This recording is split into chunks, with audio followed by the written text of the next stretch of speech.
Hesus, grabe na namo nga kalipay, o grabe nga kalipay sa langit, ano na yung usa ka tao na ginunsor, o midawat sa iyang kapasayloan na gibuhat ni Jesus ngadto sa cross sa Kalbaryo. Kasayan ko mga igsoon, nga maski pa maabot na nato ang tanan, mas magpila ka champion ng atong mabatunan, pila na ka-award ang atong madawat, o pila na ka-million sa atong maka-acquire. Kung wala kay relasyon sa Ginoo, nagapoy kulang sa inyong kinabuhi. Nagapoy intini sa inyong sulod. Kani ato, abinan ko ang basketball mo nakapalipay na ko. Kung tanawan mo ato kasawalay, nagagay ng Turkey, nagagay ng award. May bisag asa na kung maabot ng basketball. Pero katong tanan, nanawala na. Kung nakita na ko nga gili-gihan mong kumplito ang akong kinabuhi. Asa ang pismo, apil.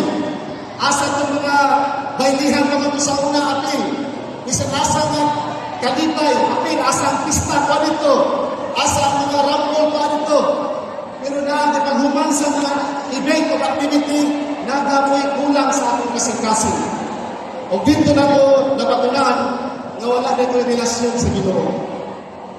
Wala na ito relasyon sa Ginoo. Hantod, may nakailan ko sa Ginoo, nagkaroon ko relasyon ni Kristo, pwede niya ay mag-basketball ka, pwede niya ka musayaw, pwede niya ka mag-apilo ko na nakaibig sa manigini, pero kung na may relasyon sa Ginoo, na kanino ang tanan, kumplito ang imong kalipay. Palakpakan ako ang Ginoo. Wala kong diri nagdala ang hulihiyon. Ang among ginala karoon nga matang usa sa inyo, magkaroon ng relasyon sa Ginoo. Mao na siguro niya katapusan ang pagkita.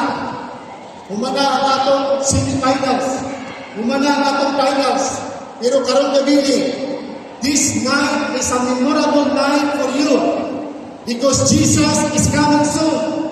The end is about to close. Ang katapusan ng adlaw, matapos na ang pangutana.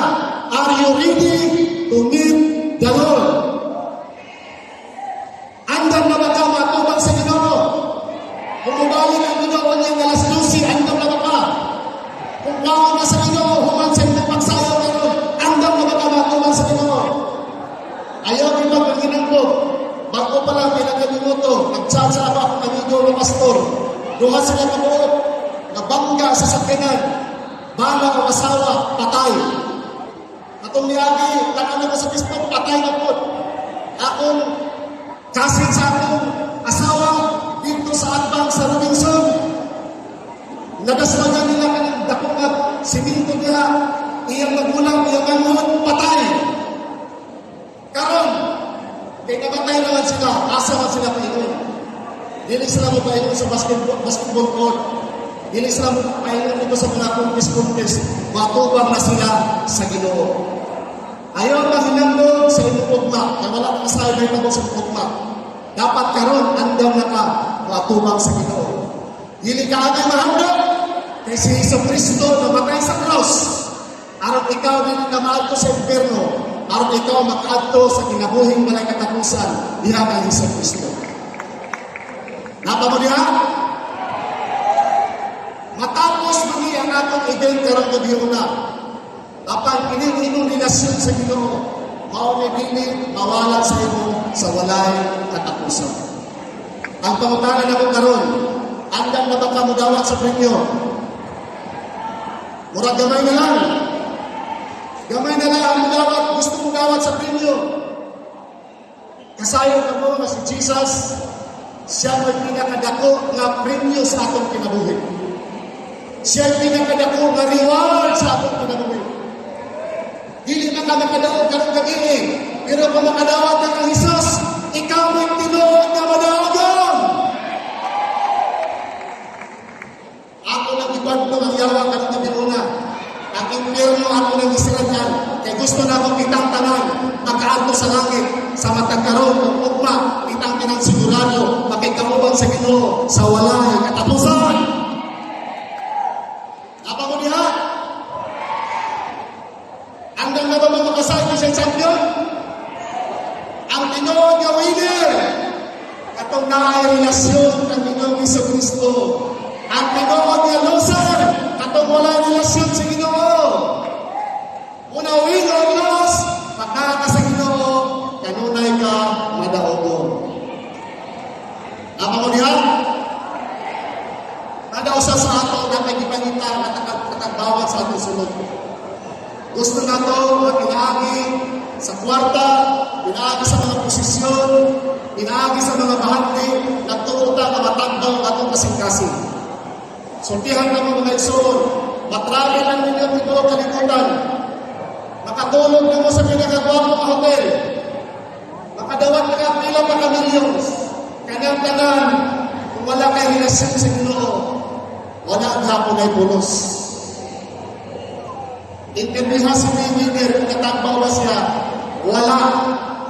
Mamutan na si Manipakya, wala yung kalipay na sa kwarta, wala. Intindihan si Jimmy, kung si Nani, kung sa ilang nilong na kalipay, ang ilang nilong na kalipay, kanang naa sila sa presensya sa Ginoo, kanang magsimba sila sa Ginoo, mangalagan sila sa Ginoo, ako na ang tinuod na kalipay sa kinabuhay. Muna karong gabi una mga igsoon, isintak ni sa Ginoo, may gusto sa Ginoo na karong gabi una, kung sa pizza karon, ha? Kung sa pizza karon, Mayo Cheese! Pagkatugang mo sa Ginoo, ningon ka sa Ginoo, Lord, niadtong awarding night, dance competition, Mayo Cheese! Akong gisuwinder, akong kinabuhi kanimo. Akong gihatag, akong kinabuhi kanimo. Kung ako kang gidawat, akong Ginoo nga magbubukas. Kung mo na yung isulti sa langit, makasulod ka igsoon sa walay katapusan. Napangulihan? Kisa'y gusto mo dawat sa Ginoo. Kisa'y gusto mo dawat sa ganti. Tindog sa imong tiil. Kung gusto ka mo dawat sa ganti na mga si Iso Cristo, mayo kaulaw. Tindog sa imong tiil.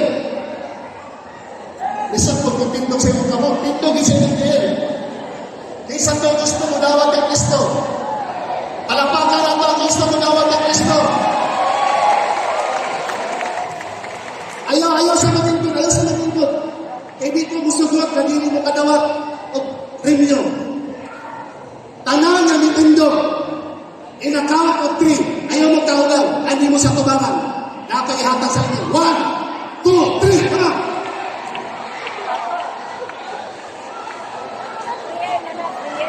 In a count of 3. Another chance. 1, 2.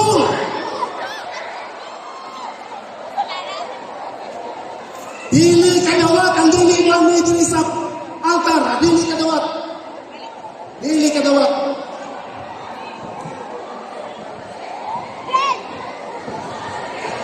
Dili kadawat ang dili mo medyo. Ayaw pakyasa. Kay nakarikot taron, nakapicture ang inyong mga naon. Karon, kanihan mo sa tubangan ang inyong pangalan. Paminaw, ang inyong pangalan nakalista na sa libro sa kinabuhay sa langit. Apil na umangalan na dito sa libro sa langit. Apan sultihan ta ka, dili ka makaadto kung dili ka kadawat ini. Ingon si Jesus, ako ang dalan, o kamatuoran, o kang kinabuhi. Wala makaadto sa samahan kung dili maagi ka nako. Kasi gusto mo dawat ng Jesus. Kung mudawat ka ng Diyos, tawag ka ng abagang ko, ipiyong mo mata. Ayaw ka na sa ako. Si Jesus ang muhatak sa inyong milagro karon. Kung may problema sa inyong panimalay, sulbaron sa Ginoo. Kung may problema sa kwarta, tambalan ka sa Ginoo. Kung may problema sa inyong lawas, ayungon ka sa Ginoo. Kung may problema sa presyo sa inyong bata, tagbuon sa Ginoo. Ano naman, sa ngalan ni Jesus, adunay gahom, adunay milagro, sa ngalan ni Jesus Cristo. Sabak ka nila pag-ampo, Ginoong Jesus, kusga, Ginoong Jesus, dawaton ka ikaw, akong Ginoo, o bang luluwas, ito ako, na ikaw namatay sa krus, alam sa akong mga sala, ang imong dugo, naghimlo sa akong makadawatan, Ginoong Jesus Cristo, salamat, na imo kong gidawat, sukat karon, ikaw na akong Ginoo, ikaw na akong galagaron, Walang laan ako simbahan kundi ikaw. Kung sa Ginoo, tabay ako, nilaguri ako sa ngalan ni Hesus Kristo. Amen! Amen! Amen! Tanong mo, kinsa akong gihatag sa inyo? Kinsa? At naamang panginahanglan, sampitan ang ngalan, tagbuon mo sa Ginoo. Ano na nga, tagbuon mo sa Ginoo, yung panginahanglan, magsampitan niya. Balik na mo sa inyong mga ikuranan, nakadawat na mo sa pinakadako ng milagro, pinakadako ng panalangin, sa inyong pinatuhin. Kasi yung kinahanglan ay bugas na, kasi madawatan ka rin ang nakakapon ka rin, yung mga bugas. What a blessing!